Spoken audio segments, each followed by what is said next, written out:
ధన్యవాదాలు అధ్యక్ష. అధ్యక్ష 2014లో ఆంధ్ర రాష్ట్ర విభజన జరిగింది అధ్యక్ష. ఆంధ్ర రాష్ట్ర విభజన అనేది ఆంధ్రులు కోరుకుంది కాదు. ఆనాడు పెద్ద ఎత్తున ఆందోళన జరిగింది. అందరం కలిసికట్టుగా 62 సంవత్సరాలు హైదరాబాద్ను అభివృద్ధి చేశాం. ఇప్పుడు మన పరిస్థితి ఎలా ఉంటుంది, రాబోయే తరాల పరిస్థితి ఏంటి, పిల్లల ఉద్యోగాలు ఉపాధి పరిస్థితి ఏంటి అని అంటున్న పెద్ద ఎత్తున ఆందోళన జరిగింది అధ్యక్ష. అయినా కూడా ఆనాడు ఆంధ్ర రాష్ట్ర విభజన జరిగింది. విభజన నుంచి మనం కోలుకునే సమయంలో ప్రత్యేకంగా ఒకే రాష్ట్రం ఒకే రాజధాని కానీ అభివృద్ధి వికేంద్రీకరణ జరగాలనేది చంద్రబాబు నాయుడు గారి నాయకత్వంలో ఆనాడు ఒక నిర్ణయం తీసుకుంటాం జరిగింది అధ్యక్ష. మనం ఒక్కసారి చూస్తే మనందరి సభ్యులందరికీ ఒకసారి గుర్తు చేస్తున్నాం. ప్రత్యేకంగా ఉమ్మడి అనంతపూర్ జిల్లా ఆటోమోటివ్ క్యాపిటల్ గా, ఉమ్మడి కర్నూలు జిల్లా రెన్యూబుల్ ఎనర్జీ క్యాపిటల్ గా, చిత్తూరు కడప జిల్లా వచ్చేగల ఎలక్ట్రానిక్స్ క్యాపిటల్ గా, నెల్లూరు జిల్లా డైవర్సిఫైడ్ ఇండస్ట్రీస్ క్యాపిటల్ గా, అదేవిధంగా ప్రకాశం వచ్చేసి ఆనాడు పేపర్ మ్యానుఫ్యాక్చరింగ్, అదేవిధంగా ఇది బయోఫ్యూల్స్ హబ్ గా, ఇంకా కృష్ణా గుంటూరుకు వచ్చేగల రాజధాని ఎటుగా ఉంది, అదేవిధంగా ఉభయ గోదావరి జిల్లా వచ్చేగల petrochemicals, port led economy, aqua hub గా తీర్చిదిద్దాం. ఉత్తరాంధ్రకు వచ్చేగల pharma, medical devices manufacturing, IT hub గా ఆనాడు గౌరవ ముఖ్యమంత్రి గారు చాలా స్పష్టంగా అమరావతి ఒకే రాజధాని ఉంటుందని చెప్పేటప్పుడు చాలా స్పష్టంగా అభివృద్ధి వికేంద్రీకరణ గురించి కూడా మాట్లాడటం జరిగింది అధ్యక్ష. దాంట్లో భాగంగా మీరు చూస్తే అధ్యక్ష 2014 నుంచి 19 మధ్యన పెద్ద ఎత్తున ఆనాడు ఐటీ పాలసీలు తీసుకొచ్చాం.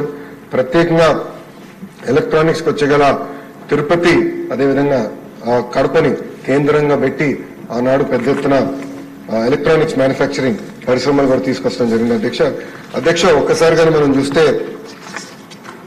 ఆ 5 సంవత్సరాల అధ్యక్ష దాదాపు 53 కంపెనీలు, 15,000 కోట్ల పెట్టుబడి, 97,226 మందికి ఉద్యోగాలు కల్పించడానికి ఒప్పందం ఆనాడు కుదిరించుకుంటాం జరిగింది అధ్యక్ష. దాంట్లో భాగంగా అధ్యక్ష 2014 వచ్చేగల భారతదేశంలో మీరు చూస్తే సెల్ ఫోన్లు తయారవుతే ఆంధ్ర రాష్ట్రంలో 0 ఫోన్లు తయారయ్యింది అధ్యక్ష. అదే చంద్రబాబు నాయుడు గారి నాయకత్వంలో 5 సంవత్సరాలు భారతదేశంలోని 25% సెల్ ఫోన్లు ఆంధ్ర రాష్ట్రంలో ఆనాడు తయారయ్యే పరిస్థితికి తీసుకొచ్చా అధ్యక్ష.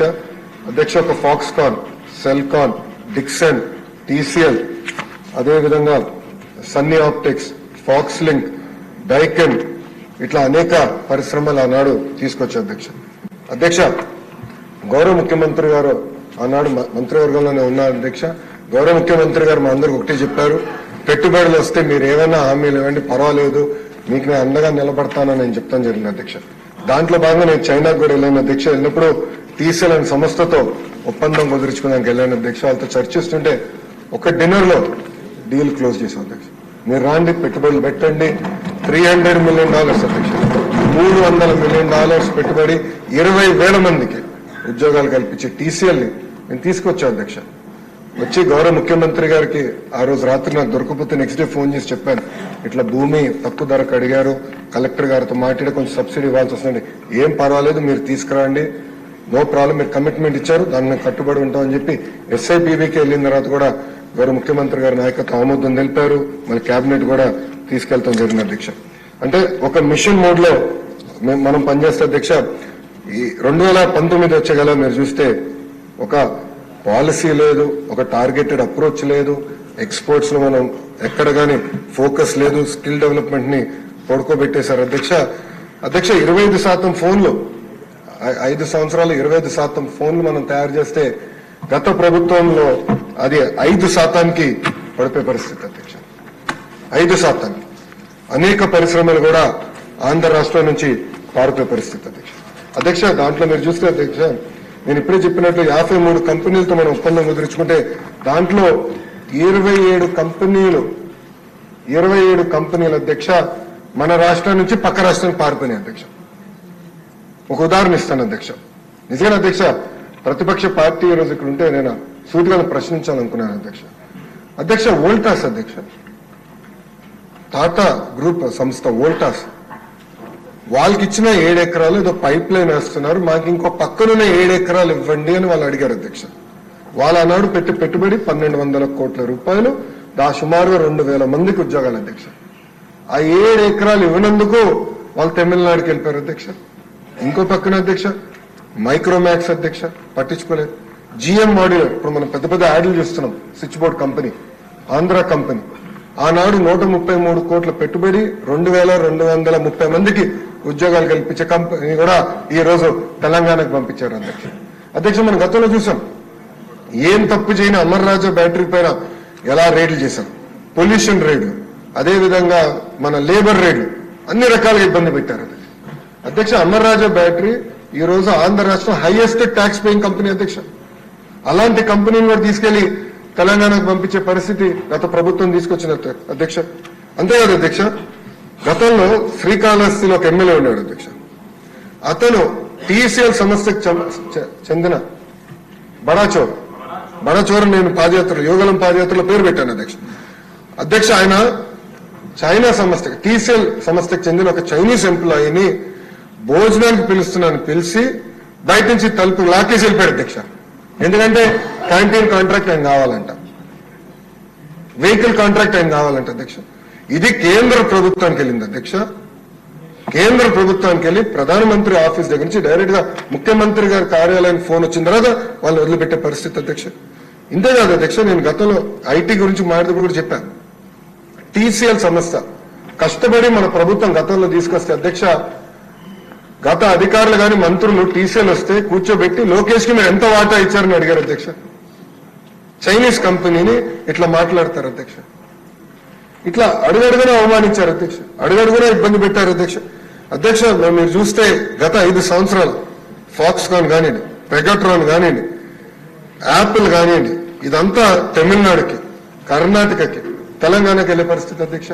మీరు ఒకసారి ఆలోచిస్తే, నిన్న కూడా ఈ అసెంబ్లీలో చెప్పాను, నదులు అనుసంధానం చేసి పోలవరం పూర్తి చేసి గోదావరి అటు వంశధార, గోదావరి ఇటు వస్తే పెన్నా, బనక చెర్లకు నీళ్లు తీసుకుపోగలిగితే ఒక గేమ్ చేంజర్ అవుతుందని చెప్పాను.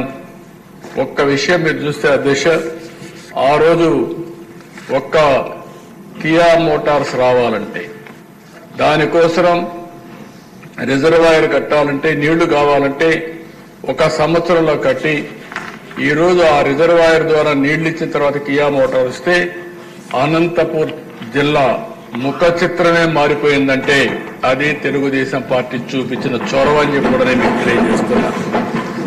ఈరోజు రాయలసీమ మొత్తం మనం చూస్తే నీళ్లు ఇవ్వగలిగితే, హార్టికల్చర్ ని మనం అభివృద్ధి చేయగలిగితే ఆ ప్రాంతానికి మహర్దశ వస్తుందని చెప్పి కూడా నేను మీకు తెలియజేస్తున్నా. కొన్ని అడ్వాంటేజెస్ ఉన్నాయి అధ్యక్ష. బెంగళూరు ఎయిర్పోర్ట్ అనంతపూర్కి చాలా దగ్గర, హైదరాబాద్ ఎయిర్పోర్ట్ కర్నూలుకి దగ్గర, ఇటు చెన్నై చిత్తూరుకి దగ్గర. ఈ 3 అవకాశాలు ఉపయోగించుకోగలిగితే ఆ ప్రాంతాన్ని బ్రహ్మాండంగా అభివృద్ధి అయ్యే అవకాశం ఉంటుంది. ఇంకో పక్క ఇన్ఫ్రాస్ట్రక్చర్ కూడా మీరు చూస్తే రాయలసీమలో బెస్ట్ రోడ్స్ వచ్చాయంటే నేషనల్ హైవే గాని, స్టేట్ హైవే గాని, అది తెలుగుదేశం పార్టీ హయాంలోనే వచ్చాయి అధ్యక్ష. అవన్నీ కూడా ఆ రోజు ప్రతిపాదన పెట్టాం, అవన్నీ వచ్చాయి. ఇంకొక పక్క ఓర్వకల్లో ఎయిర్పోర్ట్ కట్టాం. ఇంకొక పక్క మీరు చూస్తే ఈరోజు తిరుపతి ఎయిర్పోర్ట్ ని ఎక్స్పాండ్ చేసి రన్వే పెంచి ఈరోజు ఒక హబ్ గా ఇంటర్నేషనల్ ఫ్లైట్స్ కూడా రావడానికి చూశాం. కడప ఎయిర్పోర్ట్ ను కూడా రన్వే ఎక్స్పాండ్ చేసి నైట్ ల్యాండింగ్ ఫెసిలిటీ కూడా పెట్టే పరిస్థితికి వచ్చాం. అంటే ఈరోజు ఏ ప్రాంతంలో లేనటువంటి 4 ఎయిర్పోర్ట్లకు ఉన్నాయి అధ్యక్ష. ఒక పక్క తిరుపతి, ఇంకో పక్క కడప, ఓర్వకల్, ఇంకో పక్క పుట్టపర్తి ఒకటి ప్రైవేట్ ఎయిర్పోర్ట్ ఉంది. అడ్వాంటేజ్ కింద బెంగళూరు కూడా వచ్చే పరిస్థితి వస్తుంది అధ్యక్ష. ఇంకో పక్క అధ్యక్ష ఎడ్యుకేషన్ ప్రాధాన్యత ఇచ్చాం. తిరుపతిని ఒక ఎడ్యుకేషన్ హబ్ గా తయారు చేస్తున్నాం. ఐఐటి, ఐజర్, అదే మరిగా కల్నరీ ఇన్స్టిట్యూట్ ఒకటి, త్రిబుల్ ఐటీ కర్నూలులో పెట్టాం, ఉర్దూ యూనివర్సిటీ కర్నూలులో పెట్టాం. ఇవి కాకుండా దేశ సెంట్రల్ యూనివర్సిటీ అనంతపూర్లో పెట్టాం. రాయలసీమని ఒక ఎడ్యుకేషన్ హబ్ గా తయారు చేయాలని తెలుగుదేశం పార్టీ ముందుకు పోయాం. ఏదైతే ప్రజాగళంలో మిషన్ రాయలసీమ అనౌన్స్ చేశారో దానికి కట్టుబడి ఉండి తప్పకుండా మిషన్ రాయలసీమలో చెప్పిన ప్రతి ఒక్కటి కూడా తెలుగుదేశం పార్టీ ఎన్డీఏ ప్రభుత్వం పూర్తి చేస్తామని చెప్పి కూడా నేను మీకు తెలియజేస్తున్నాను. ఈరోజు అధ్యక్ష, రాయలసీమకి ఏదైతే హార్టికల్చర్ హబ్ గా తయారు చేయాలని నీటి సమస్య ఉంది కాబట్టి 90% డ్రిప్ ఇరిగేషన్ కు సబ్సిడీ ఇచ్చాం. ఆ 90% ఇస్తే గత ప్రభుత్వం దాన్ని కూడా తీసేసే పరిస్థితికి వచ్చారు. అలాంటి ఏ విషయంలో చూస్తే అధ్యక్ష, రాయలసీమకు ఒక్క పని చేసిన దాఖలాలు లేవు. ఇండస్ట్రీ వచ్చిన తిరుపతిలో హార్డ్వేర్ హబ్ గా తయారైందని తెలుగుదేశం పార్టీలో వచ్చింది. నిన్ననే మీరు చూస్తే కొప్పర్తి, ఓర్వకల్ 2 ఇండస్ట్రియల్ పార్కుల కోసం గవర్నమెంట్ ఆఫ్ ఇండియా శాంక్షన్ చేస్తే 2 కూడా రాయలసీమలో పెట్టి 5,000 కోట్ల రూపాయల దగ్గర దీనికి శాంక్షన్ చేశాం. అదే మరి ఓర్వకల్లో డ్రోన్ సిటీగా తయారు చేశాం. మ్యానుఫ్యాక్చరింగ్ కానీ, యూస్ కేసెస్ తయారు చేయడం కానీ, సర్టిఫికేషన్ కానీ కేంద్రంగా తయారు చేశాం. అందుకే కర్నూలు టౌన్ ని ఒక మంచి టౌన్ గా తయారు చేయాలనేది తెలుగుదేశం ప్రభుత్వం యొక్క సంకల్పం. తప్పకుండా చేస్తాం. అందులో ఒక అడుగు ముందుకేస్తూ ఈ రోజు